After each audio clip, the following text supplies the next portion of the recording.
what's becoming real, right, from a people perspective. AI doesn't mean really unemployment, but it Right. means that people need to be upskilled so that they can adapt themselves to AI. How are you using AI in your personal life? I use it largely for talks. I use it sometimes to read larger paragraphs and say, okay, just give me a crisp summary. And then I sometimes use it for teaching my sons.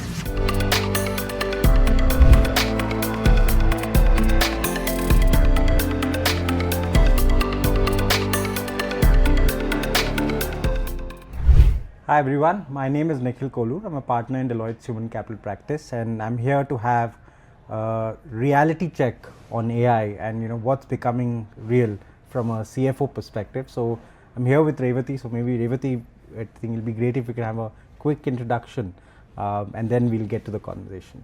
Hi everyone. Hi Nikhil. Thanks for the introduction and the opportunity to talk about AI.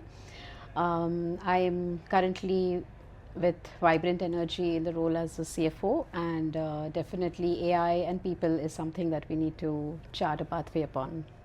Thanks. So Rewati, I think one of the thoughts that we've been having is when you look at any CXO, when you look at the organization's AI strategy and transformation ahead, every CXO wears two hats. Yes. One is, how are they part of the top team and driving AI transformation for the enterprise? And second, the second hat is what are you looking at in terms of use cases of AI for your own function, right? So if I were to just kind of divide this, and maybe we'll start with the first, right? When you wear that enterprise hat of driving AI adoption, what's becoming real, right, from a people perspective? Where are you seeing definite proof of concepts, and where do you still see a little bit of ambiguity? I would like to split this up in two. One is at the board level. So essentially AI will be driving growth, competitive edge, and compliance for the board to take cognizance of and to bring in efficiencies.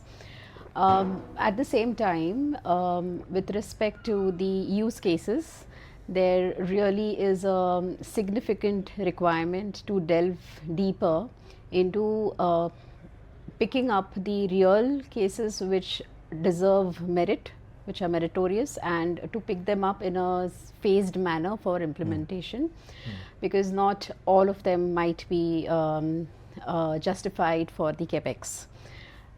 So that's one hat that as a CFO, of course, we'll always be wearing. Correct. And the ROI hat. the ROI, always, yeah. yes. Also commensurate to the size of the business is something that needs to be factored in. At the same time, people is definitely something that we have to be cognizant about. The socio-economic factor of adoption of AI, and therefore potentially causing an unemployment, which can trigger larger societal issues. That is something we need to tackle and be mindful of, not being the cause for a layoff, but therefore being Right. able to have a system by which the people force can be upskilled. Right. AI doesn't mean really unemployment, but it Right. means that people need to be upskilled so that they can adapt themselves to AI, Right. and thereby contribute better.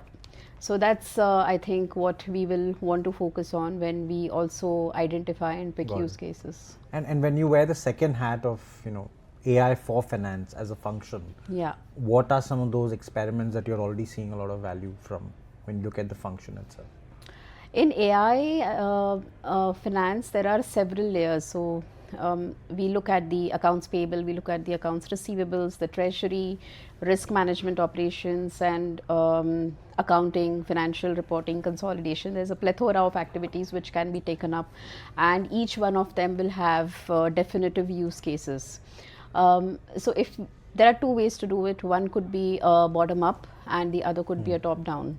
So when we look at bottom up, then it's more for the users to come up and say, okay, here are the lower hanging fruits which can release my bandwidth so I can start adding more value. And those could potentially also be lower capex items. So that is one way of looking at it. The other way would be from the top down, where we talk about dashboards, CFO dashboards, CEO dashboards, Right, and what is it that we want AI to do for us. Got it. Sure. Yeah. So you're in a business which is, let's say, in the setup mode, right? For the lack of a better. What I mean by that is growth, and you're going to essentially put in money. The capex is going to Yes. increase perhaps, and at the same time, the business is very manufacturing location dependent, Yes, right? yes. It's not a services business, right? It's a capex business. So when you look at the persona of any of your talent, when it comes to being in a physically remote location, right, relatively to offices and all of that, how do you see the sentiment around AI in that manufacturing employee persona, right? How are they seeing AI? Is it beneficial? Is it being seen as a threat, or are most people ignorant? Like where is the sentiment in that manufacturing? There are varying degrees of threat and varying degrees of positive approach to it as well. Right. A certain section of employees are really gung-ho, and they are very, very excited to take these assignments on, and they want to bring in automation and work extensively on that. Right. And then move on to identifying new use cases so that they can help their team members automate it as well. So that's also there. And then there is a certain section which is definitely worried that, okay, now because of AI, I'm going to get displaced. I'm going to be forced to move out of my comfort zone and potentially take up other roles Right. and responsibilities which I have not done before. Right. And potentially they could be people who have been doing this job for the last 10, 15 years. Right. And therefore age also comes in, and then Right. whether or not they'll be able to do it. So we do see these kind of uncertainties. Got it. Got it. So now I'm gonna ask a cheeky question, if you're okay. I've asked some of the serious ones, I think, so far. So it's maybe part serious, part cheeky, but how do you see the role of the CFO itself changing because of AI? I think the ask from the CFO will need to go undergo a drastic change. As in, till now we would probably be more focused on, okay, generation of annual reports and making sure we are compliant and Right. we know the role. But now it is going to be more driven by business. The role of the CFO is evolving to be more of a business CFO, Right. rather than being a financial CFO alone. Right. Got it. Yeah, so understanding the business models, identifying and also potentially learning the technical parameters of the business, and converting those parameters into real time numbers, Right. so that we can use AI to process the data and give us relevant information which can support decision making. Right. So one question that's been, I think, being asked in a lot of forums is, if I want to be a CFO, right, I have aspirations, and say I want to be a CEO, CFO, I want to be a CXO, right? And that's a destination for me, it's an aspiration for me. And someone who's looking at that kind of an aspiration, maybe with a 5 to 10 year kind of time frame, what would be your advice to them in terms of their own skilling journey for AI? What would you say? Go learn this. I think split into two parts. So one is functionally they need to be prepared to take on more than what their comfort zone is. For example, I have not seen direct tax experts, heads wanting to become CFOs. But if they have to, then they need to move out of tax and get Right, into other of course. functions and so on and so forth. So they'll have to grow their bandwidth in terms of functional skill set, definitely. And then I think they need to skill themselves with not just what is AI, but also what is data, what is meaningful data, what is data analysis, what kind of data do they want to see, what is it that AI should do for them, Right. and then potentially take up the technical learnings which are available in the market. Got it. So I think it's a lot on how do you own the entire data life cycle and Yes. upskill one. Yes, and the ask should be clear. Got it. Yeah. Got it. So moving from probably questions around work and role to one question around how are you using AI in your personal life, right? Do you use it for stock investment? Do you use it for, I don't know, generating invites? How are you using it in personal life? I use Chat GPT, of course. I think everybody so that's uses your weapon that. of choice. Everyone has different weapons, I'm sure.